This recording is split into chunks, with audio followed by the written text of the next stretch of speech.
Hello everyone, welcome you all S dot academy के platform पे। मैं वली हसन आप सभी का एक बार फिर से स्वागत करता हूं। आज मैं कोई टेक्निकल बताने वाला नहीं हूं। आज मैं आप सभी को कुछ ट्रिक्स बताने वाला हूं जिससे आप टाइम बचा सकते हैं। आपको थोड़ा सा जो टफ है आपके लिए, उसमें अटेम्प्ट करने में आपको टाइम ज़्यादा दे सकते हैं। बहुत सारे ऑप्शंस में क्या क्या ट्रिक लगाई जा सकती है, वो सब ट्रिक्स हम लोग डिस्कस करने वाले हैं इस वीडियो में।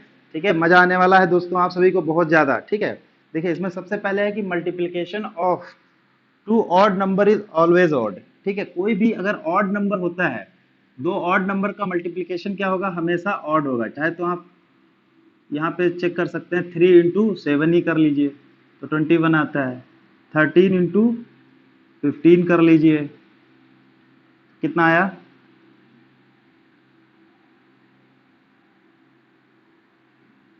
195। ठीक है, तो आप सभी को पता है ना, अगर दो मल्टीप्लिकेशन आपके आंसर में, दोनों अगर लास्ट में आपका कोई भी आप कैलकुलेशन कर रहे हैं और लास्ट में 2 डिजिट का मल्टीप्लिकेशन है और दोनों ऑड है, तो आपका आंसर अगर सिर्फ एक ही ऑड नंबर है, ठीक है, आपके चारों ऑप्शन में से सिर्फ एक ही ऑड अगर ऑप्शन है, तो आपको कैलकुलेशन करने की जरूरत नहीं है। आप आराम से वहां पे आप उस ऑप्शन को टिक कर सकते हैं और आगे बढ़ सकते हैं। ठीक है, यहाँ पे आपका टाइम बचेगा। उसके बाद है कि आपका अगर एक ऑड है और एक इवन है, तो जो लास्ट डिजिट है वो इवन होना ही होना है। ठीक है, जैसे सपोज मान लीजिए 16 × 13, तो लास्ट जो डिजिट होगा वो 8 होगा। ठीक है, तो अगर यहाँ पे अगर हम लोग देखें कि आपके ऑप्शन में कोई एक ही ऐसा ऑप्शन है जिसका लास्ट डिजिट वो इवन है, तो फिर हम लोग यहाँ पे, आपको यहाँ पे भी कैलकुलेशन करने की जरूरत नहीं है, आप उस ऑप्शन को टिक करके आगे बढ़ सकते हैं। ठीक है, और अगर दो इवन है नंबर्स, तो उसका मल्टीप्लीकेशन हमेशा इवन होगा।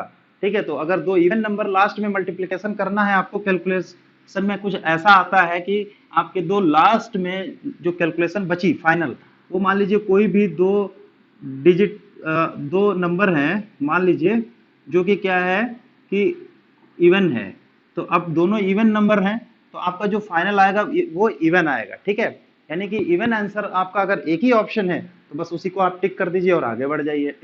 ये तो हो गया कुछ मल्टीप्लिकेशन। और इसके अलावा आप जैसे कोई बड़ी दो, मान लीजिए दो क्वांटिटी हैं, ठीक है, दो क्वांटिटी जो कि काफी बड़ी है, 3 डिजिट 4 डिजिट है ना, इस तरह से, है ना, तो आपको अगर इसमें अगर हो सकता है कि ऐसा ऑप्शन हो इसमें आपका ये अगर लास्ट दोनों डिजिट को मल्टीप्लाई करते हैं तो ये 8 आता है ना, तो ऐसा भी हो सकता है कोई एक ही ऑप्शन हो जिसमें ये दोनों लास्ट डिजिट का मल्टीप्लिकेशन ही हो, बाकी सब में अलग अलग हो, तो आप यहाँ से भी इस ऑप्शन को टिक कर सकते हैं। ठीक है, इस तरह से मल्टीप्लिकेशन में, इस तरह से मल्टीप्लिकेशन में डिफरेंट डिफरेंट, है ना, तो आप यहाँ पे ऑप्शन को पे डायरेक्ट जा सकते हैं, बट इसमें यही ध्यान रखना है कि आपके पास ऐसा एक ही ऑप्शन है जो आपके हिसाब से फिट बैठ रहा है। अगर दो ऑप्शन, जैसे मान लीजिए आपका कैलकुलेशन में दो नंबर आए, जो दो नंबर हैं हमारे, दोनों इवन है, ठीक है, और आपके अगर ऑप्शन दोनों ही दो इवन ऑप्शन है, तब आपको कैलकुलेशन करनी पड़ेगी आगे। ठीक है, इसके बाद आइए डिवीजन के बारे में कुछ थोड़ा सा सोचते समझते हैं। ठीक है, अगर डिवीजन है, डिवीजन है, मान लीजिए कोई एक नंबर है, सपोज मान लीजिए 437 डिवाइडेड बाई 48। ठीक है, अगर ये नंबर आपको डिवाइड करके आंसर आपको लाना है, तो इसमें आप क्या कर सकते हैं, इसको थोड़ा सा राउंड ऑफ कर सकते हैं। जैसे इसको हम लोग 440 डिवाइडेड बाई 50 कर सकते हैं। यहाँ से ये गया, ये आपका यहाँ पे देखिए कितना आसान हो गया, 8.8 आ गया। ठीक है, अब ये आप इसको कैलकुलेट कर सकते हैं, फटाफट करते हैं दोस्तों। ठीक है, 537 डिवाइडेड बाई 48, है ना, देखो इसका यहाँ पे डिवाइड करने के बाद जो ऑप्शन का इसका आंसर है 11.18। ठीक है, और यहाँ पे ये 8.8 आया। ठीक है, इस तरह से आप बहुत सारे ऑप्शन में आपको बताना चाहूंगा। जैसे सपोज मान लीजिए आपको दिया 573 डिवाइडेड बाई 37, आप इसको कर लीजिए 570। ठीक है, एंड इसको आप क्या कर सकते हैं, 35 कर सकते हैं, है ना, तो ये आपके लिए आसान हो गई। ठीक है, इस तरह से राउंड ऑफ करके आप निकाल सकते हैं। बट ये स्ट्रेटजी आपको अप्लाई करने से पहले एक सबसे महत्वपूर्ण चीज है, सबसे वेरी वेरी इंपॉर्टेंट कंडीशन ये है कि आपके ऑप्शन जो है वो स्केटर्ड होने चाहिए, वैल्यू में डिफरेंस बहुत ज्यादा होना चाहिए। मान लीजिए एक ऑप्शन, मान लीजिए इस ऑप्शन में क्या था, 8.8 11.8, अगर आपके ऑप्शन ऐसे होते A B C and D, ठीक है, आपका ऑप्शन एक है 8 सॉरी 11.18, एक ऑप्शन है 19, एक ऑप्शन है आपका 22, एक ऑप्शन है आपका 5। ठीक है, इसमें 4 ऑप्शन जो है वो काफी डिफरेंस है। ठीक है, अगर इस तरह से काफी डिफरेंस है तो आपका 11.18 आपके आंसर के करीब है। ठीक है, तो यहाँ पे आप चाहे तो इस स्ट्रेटजी को अप्लाई कर सकते हैं, इसमें कुछ नहीं है, सिंपली आप इनको नियरेस्ट जो थोड़ा इजिएस्ट नंबर्स होते हैं उसमें जाके राउंड ऑफ कर सकते हैं, है ना। मोस्टली लास्ट में आप ये दोनों को जीरो बनाने की कोशिश कीजिए। जैसे मान लीजिए, है ना, 539 डिवाइडेड बाई 69, है ना, तो इसको तो आप आराम से 540 डिवाइडेड बाई 70 कर सकते हैं। ठीक है, ये गया आपको, ये कितना आसान हो गया आपके लिए।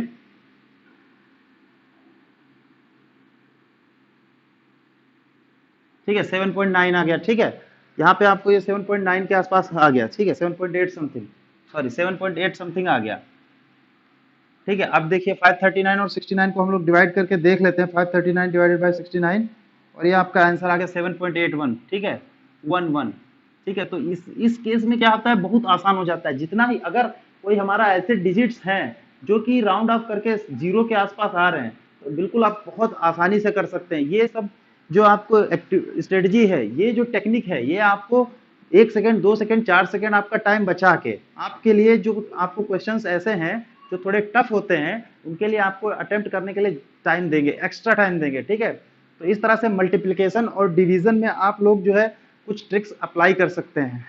इस तरह से मल्टीप्लिकेशन और डिवीजन में हम लोगों ने कुछ टेक्निक सीखी। उसके बाद आपको गेस करना ऑप्शन आना चाहिए, है ना, गेस करना है।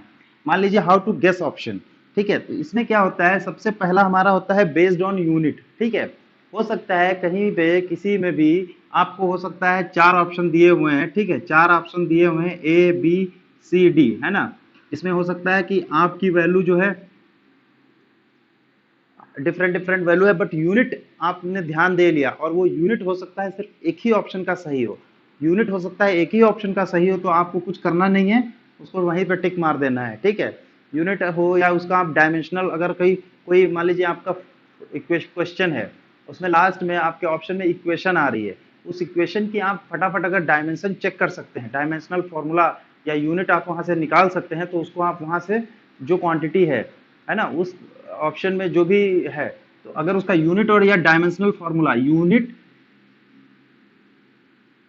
और डायमेंशनल फॉर्मूला, ठीक है, इन दोनों से आप जो है उसको कैटेगराइज कर सकते हैं। अगर ऑप्शन में, जैसे सपोज मान लीजिए आपको ऑप्शन में कोई कैलकुलेशन, मतलब फाइनल जो आंसर है, जो आपका ऑप्शन का जो आंसर है, मान लीजिए ए, है ना, जैसे सपोज मान लीजिए T is equal to 2 pi under root L upon G, इस तरह से T is equal to 2 pi upon under root G by L, T is equal to, इस तरह से, मतलब अगर इक्वेशन क्वेश्चन में जो लास्ट में जो आंसर हमारा आ रहा है वो इक्वेशन के फॉर्म में है।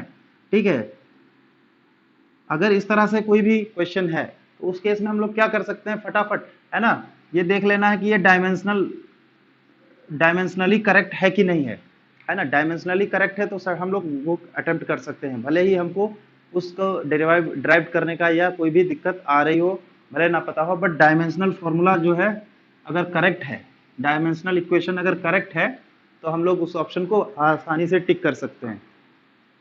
ठीक है, उसके बाद है based on nature of quantity. ठीक है, देखिए बहुत सारी क्वांटिटी होती है, उनका नेचर होता है कि जैसे मान लीजिए आपने वैल्यू कैलकुलेट की, है ना, जैसे टाइम है ना, टाइम क्या है, कभी निगेटिव, है ना, नहीं हो सकता। रेजिस्टेंस है, आपका रेजिस्टेंस कभी निगेटिव नहीं हो सकता। इसके अलावा बहुत सारी ऐसी क्वांटिटी हैं जो कि नेगेटिव नहीं हो सकती, है ना। तो ये नेचर ऑफ क्वांटिटी है, इनका नेचर है, इसमें नेगेटिव नहीं हो सकता, है ना। इस तरह से बहुत सी क्वांटिटी होती है जिनकी वैल्यू आपको दिमाग में आ जाता है कि यार ये वैल्यू इस रेंज में हो सकती है। तो जो बहुत सारे वैल्यूज ऐसी भी ऑप्शन में हो सकता है दी हो जो कि उसमें पॉसिबल ना हो, इस चीज पे भी आप ध्यान दे सकते हैं। ठीक है, तो ऐसी वैल्यूज को आप क्या कर सकते हैं, एलिमिनेट कर सकते हैं। ठीक है, ऐसी वैल्यूज को आप एलिमिनेट कर सकते हैं, है ना। और उसके बाद आप ये भी कर सकते हैं, मान लीजिए ऑप्शन आपको ए बी सी और डी, ये अगर आपको 4 ऑप्शन में से आपको कंफर्म है कि 3 ये वैल्यूज जो है ये ऐसी पॉसिबल नहीं हो सकती, तो आप टिक कर सकते हैं। उसके अलावा लास्ट में अगर आपके पास टाइम बचता है, ठीक है, और आपके पास चार, मान लीजिए 3 या 4 क्वेश्चन ऐसे रह गए हैं जिनको आप अटेम्प्ट करना चाहते हैं, तो उसमें क्या कर सकते हैं कि नेचर के बेस्ड पे, डायमेंशनल फॉर्मूला बेस्ड आप एलिमिनेशन कर सकते हैं। मान लीजिए 2 एलिमिनेट कर दिए, ठीक है, और आगरा बॉम्बे आपका बचा हुआ है। फिर आपने एक क्वेश्चन किया, उसमें आपने आगरा को एलिमिनेट कर दिया, बॉम्बे है ना, बी ऑप्शन है, उसके बाद सी ऑप्शन है, ठीक है, उसके बाद डी ऑप्शन है, आपने सी को एलिमिनेट कर दिया। इस तरह से आपने एलिमिनेट कर दिया, तो उसके बाद हम लोग क्या कर सकते हैं, ठीक है, इसमें जैसे बी सेलेक्ट कर दिया, इसमें भी बी सेलेक्ट कर दिया, और किसी एक और क्वेश्चन है उसमें भी हमने एक कोई मान लीजिए बी ही सेलेक्ट कर दिया, है ना। तो देखो क्या है, प्रोबेबिलिटी क्या होती है हमारी, प्रोबेबिलिटी है ना कि अगर 3 क्वेश्चन है, तीनों की सही होने की प्रोबेबिलिटी 1/3 1/3 1/3 है। अब अगर इस प्रोबेबिलिटी से हमारा एक क्वेश्चन सही हो गया, अगर एक क्वेश्चन सही हो गया तो उसमें +4 मार्किंग होती है, और नेगेटिव मार्किंग कितनी है, -1, ठीक है। तो हमारा अगर 2 क्वेश्चन गलत होते हैं और एक क्वेश्चन सही हो गया तो +4 -1, तब भी हमारे पास +2 मार्क्स आ जाते हैं, ठीक है। तो इस तरह से जो टेक्निक है, जैसे कि नेचर ऑफ क्वांटिटी या बेस्ड ऑन यूनिट, तो इस तरह से भी आप एलिमिनेट कर सकते हैं। उसके अलावा आपके पास और अगर कोई आइडिया आ रहा है कि भाई हाँ इस वजह से ये ऑप्शन नहीं हो सकता, तो इस तरह से एलिमिनेट कर दीजिए। उसके बाद आप तुक्का भी मार सकते हैं, ठीक है। तो बेस्ड ऑन प्रोबेबिलिटी, ये भी एक ऑप्शन, बट ये तुक्का मारने वाला सबसे लास्ट में करिए, ठीक है। उसके बाद आता है दो चीजें और इंपॉर्टेंट है। जब आपका ऑप्शन अगर दिया हुआ है, इसमें है all of above and none of these, ठीक है। अगर ऑल ऑफ अबव दिया हुआ है, ऑल ऑफ अबव दिया हुआ है, ऑल ऑफ अबव दिया हुआ है ना, ये जनरली डी ऑप्शन होता है, एंड नन ऑफ दीज भी डी ऑप्शन होता है, ठीक है। तो इसमें भी अगर आप एलिमिनेशन भी करते हैं, अगर मान लीजिए आपने 3 ऑप्शन में से 2 ऑप्शन एलिमिनेट कर दिए, ठीक है, 2 ऑप्शन आपने एलिमिनेट कर दिए, उसके बाद आपको बताना है, तो इसकी प्रोबेबिलिटी सबसे ज्यादा होती है, नन ऑफ दिस की प्रोबेबिलिटी सबसे कम होती है, ठीक है। इसकी प्रोबेबिलिटी ज्यादा होती है, इसकी प्रोबेबिलिटी कम होती है, ठीक है। तो अगर आपको कभी तुक्का भी मारना है तो ऑल ऑफ अबव का तुक्का ज्यादा मारिए, नन ऑफ दिस का तुक्का कम मारिए, ठीक है। तो इस तरह से आप जो है इनकी प्रोबेबिलिटी बेस्ड तुक्के मार सकते हैं। उसके अलावा जो मैंने पहले बताया कि based on unit, based on nature of quantity, आप उनको एलिमिनेट कर दीजिए। उसके बाद भी आप अगर तुक्का मारते हैं, ठीक है, तो हमारे अगर 1/3 या 4 क्वेश्चन है, 1/4 भी प्रोबेबिलिटी है, ठीक है, तो भी आपका अगर एक ऑप्शन सही है, एक आंसर सही हो गया, तो आपका 1 नंबर या 2 नंबर आपको मिल ही जाएंगे, है ना। बहुत अगर किस्मत खराब है आपकी, चारों गलत हो गए तो वो तो लक है, ठीक है। तुक्का मारने की बात हो गई, एलिमिनेशन की बात हो गई, उसके बाद हमने सबसे पहले जो ट्रिक्स बताई कि टाइम कैसे बचा सकते हैं, वो सब बात तो हो गई। अब थोड़ी कॉन्सेप्ट की बात कर ली जाए, है ना। इसमें क्या है कि मैंने सोचा कि कुछ ऐसा आपको कुछ वर्ड्स से आपको बताया जाए कि फाइनली आप जो है, जो मैकेनिक्स में 60% क्वेश्चन आप अगर लैंग्वेज समझ लेते हैं तो आप जो है कर सकते हैं, ठीक है। 60% क्वेश्चन तो आप कर ही सकते हैं, बट ये कुछ रूल्स होते हैं, जैसे conservation of momentum, linear momentum, conservation of angular momentum, conservation of energy. ये 3 क्या है, हमारे पिलर्स हैं, ठीक है, फिजिक्स के पिलर्स हैं। इनको अप्लाई करने के लिए आपको जो वर्ड समझने की, कौन सा वर्ड आपको जो क्वेश्चन में जो लिखा हुआ है उसकी मीनिंग से आपको निकालना है, यहाँ पे आप क्या अप्लाई कर सकते हैं। कंजर्वेशन ऑफ एनर्जी अप्लाई कर सकते हैं, conservation of angular momentum apply कर सकते हैं, या conservation of linear momentum apply कर सकते हैं, ठीक है। तो वो बेस्ड ऑन, है ना, इसमें आपको मोटा मोटा बता देता हूं मैं।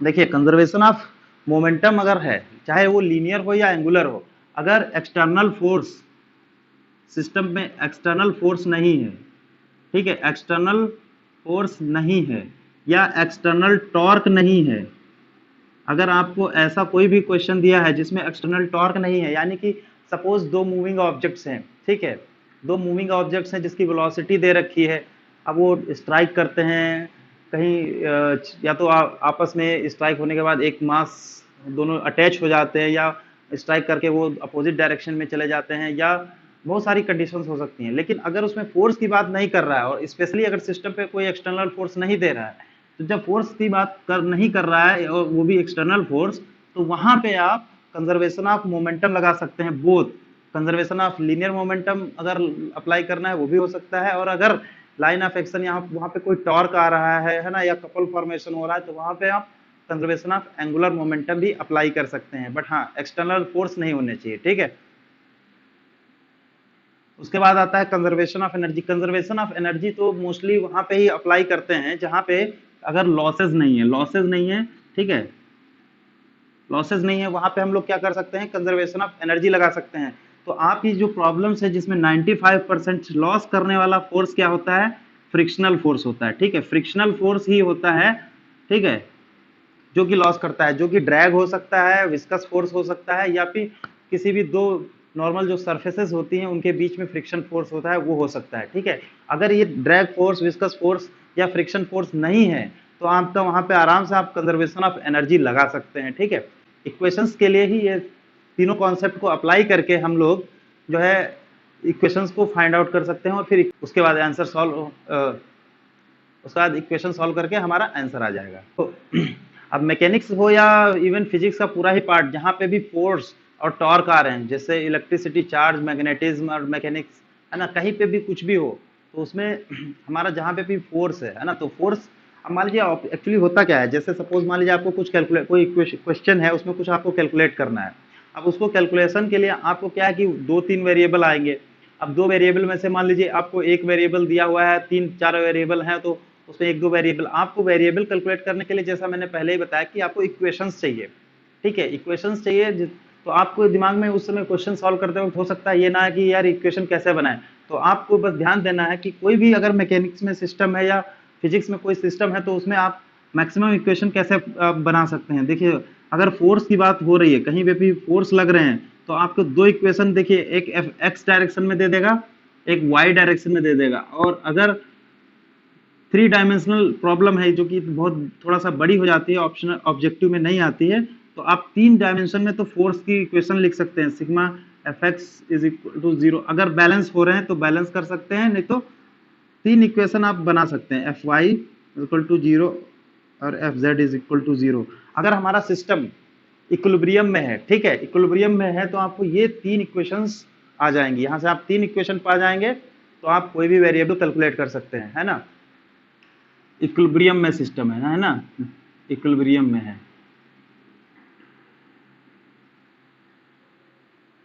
उसके अलावा टॉर्क बैलेंस कर सकते हैं, अगर इक्विलिब्रियम में सिस्टम है तो इक्विलिब्रियम में होने के लिए आप क्या कर सकते हैं, टॉर्क को बैलेंस कर सकते हैं, है ना। अब बैलेंस, अगर आपको टॉर्क कैलकुलेट करना है तो टॉर्क कैलकुलेट करते वक्त क्या खास ध्यान देना है कि जैसे मान लीजिए आपको हो सकता है 2 फोर्स पता है और सिस्टम पे टोटल 5 फोर्स लग रहे हैं। अगर 5 फोर्स लग रहे हैं, ठीक है, तो आपको क्या है कि आप चाहते हैं कि 2 फोर्स में से मान लीजिए 2 फोर्स पता है, एक तीसरा फोर्स कैलकुलेट करना है और सिस्टम में टोटल 5 फोर्स लग रहे हैं, तो आप टॉर्क उस पॉइंट के अबाउट बैलेंस कीजिए जिस पॉइंट से लाइन ऑफ एक्शन फोर्स की ज्यादा से ज्यादा पास हो रही है ना। जैसे मान लो जैसे कोई भी सिस्टम है, एग्जांपल लेते हैं, मान लो जैसे ये सीढ़ी है, लेडर है, ठीक है ना। अब ये लेडर है, ये फ्रिक्शन, रफ सरफेस पे लेडर आपने लगा दी। अब रफ सरफेस पे जब हम लेडर रखते हैं तो देखिए एक यहाँ तो फ्रिक्शन आएगा, एक यहाँ फ्रिक्शन इधर आएगा, ठीक है, सॉरी ऊपर की तरफ ये फ्रिक्शन आएगा, एक नॉर्मल आएगा, है ना, यहाँ पे एक नॉर्मल आएगा, यहाँ पे हमारा क्या mg आएगा।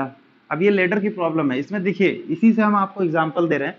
अब इसमें क्या है, आप वर्टिकल डायरेक्शन में, अगर ये इक्विलिब्रियम में है तो वर्टिकल डायरेक्शन में आप फोर्स को बैलेंस कर सकते हैं, हॉरिजॉन्टल डायरेक्शन में आप फोर्स को बैलेंस कर सकते हैं, ठीक है। उसके बाद आप क्या करिए, इसमें क्या सेंटर ऑफ मास के अबाउट ना लीजिए, आप सबसे प्रेफर कीजिए इसके अबाउट टॉर्क को बैलेंस कीजिए या फिर इसके अबाउट टॉर्क को बैलेंस कीजिए, क्योंकि जब इसके अबाउट आप टॉर्क को बैलेंस करेंगे तो ये 2 फोर्स 0 हो जाएंगे। क्योंकि जब हम टॉर्क को बैलेंस करते हैं, ठीक है, या टॉर्क की इक्वेशन लिखते हैं, तो उसमें जिस फोर्स की लाइन ऑफ एक्शन उस पॉइंट से गुजरती है जिसके अबाउट हम टॉर्क ले रहे हैं, तो वो उसका टॉर्क क्या होता है, 0 हो जाता है, क्योंकि परपेंडिकुलर डिस्टेंस जो है वो 0 हो जाती है, ठीक है। तो उसमें क्या होता है कि हमारे 2 अननोन्स पहले ही गायब हो जाते हैं, तो हमें क्या है, सीधे जो हमको कैलकुलेट करना है और जो हमको गिवन फोर्स है उसके बीच में हमको हो सकता है सीधे रिलेशनशिप आ जाए, है ना। तो ये सब चीजें ख्याल रखना है ताकि आप इजिली क्वेश्चन को सॉल्व कर सकते हैं। कुछ ट्रिक्स हमने बताई जो हो सकता है आपको बहुत मदद करने में साबित हो, आपका एग्जाम में आपका टाइम बचाने में आपकी हेल्प करे। तो फटाफट इस वीडियो को, अगर आपको पसंद आया ये वीडियो तो इसको लाइक कीजिए और शेयर कीजिए, ठीक है, और हमारा चैनल सब्सक्राइब करना मत भूलिए। Thank you.